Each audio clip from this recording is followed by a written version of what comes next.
আমরা আমাদের প্রিয় মাতৃভূমি বাংলাদেশ, এই বাংলাদেশের সামগ্রিক প্রয়োজনকে সামনে রেখে আমাদের একটা কথা মাঝে মধ্যেই বলতে হয় যে আমরা যখন এই রাষ্ট্র সংস্কারের কথা, আমাদের সংবিধানের ধারাগুলোর কথা বলি, আমাদের কাউকে আমরা এই কথা বলতে শুনি যে গণভোটে যে 4টা বিষয় উল্লেখ করা হয়েছে, আমাদের এই 70% লোকরা ভোট দিয়েছে, 51% সরকারি প্রতিনিধিত্ব করছেন।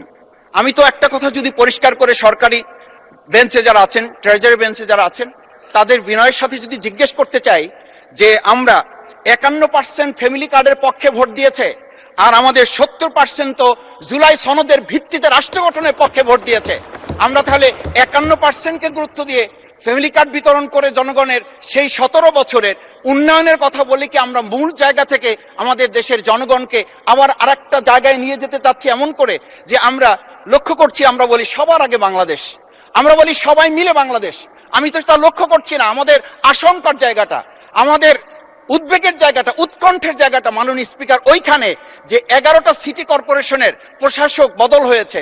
আমরা কি লক্ষ্য করলাম না সবাই মিলে যদি বাংলাদেশ হয় তাহলে সরকারি দলের বাইরে একজন যোগ্য লোক, সৎ কি মানুষ ওখানে খুঁজে পাওয়া গেল না? মাননীয় স্পিকার আরেকটা কথা বলি, 42টা জেলা প্রশাসক বদল হয়েছে।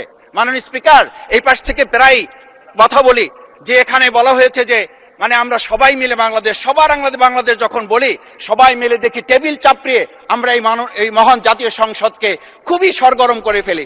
এই 42টা যে জেলা প্রশাসক নিয়োগ হয়েছে, এই জেলা পরিষদে গোটা বাংলাদেশের মধ্যে আজকে এখানে যে কমিটি হয় সেই কমিটিতে আমরা বলি ন্যায্যতার ভিত্তিতে আপনাদের থেকে 2 জন দেন, 1 জন দেন।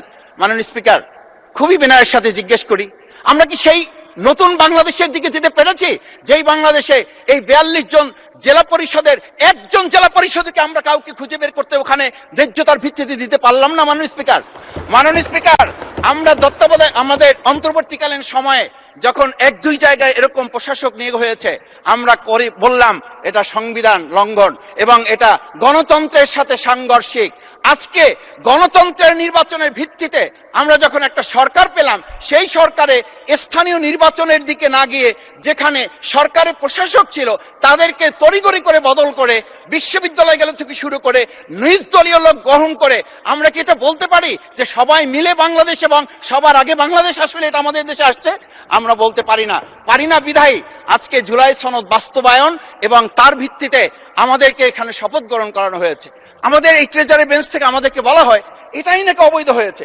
অবৈধ একটা কাজ জাতীয় সংসদে আমাদের কাছে কাগজ প্লেস করেছে কে? যারা প্লেস করেছে তাহলে তাদেরকে তো আগে আইনের আওতায় নিয়ে আসা উচিত। এই অবৈধ কাজে আমাদেরকে কারা সহযোগিতা করেছেন? এই অবৈধ প্ররোচনা আমাদেরকে কে দিয়েছেন? এটা তো আমরা জোর করে কেউকে ঘরের পকেট থেকে আমরা নিয়ে আসি নাই। মাননীয় স্পিকার, আমি তো বাউফল থেকে আমার এই মানে সংস্কারের শপথের জন্য আমি তো কাগজ বাউফল থেকে নিয়ে আসি নাই, এখান থেকে দেওয়া হয়েছে।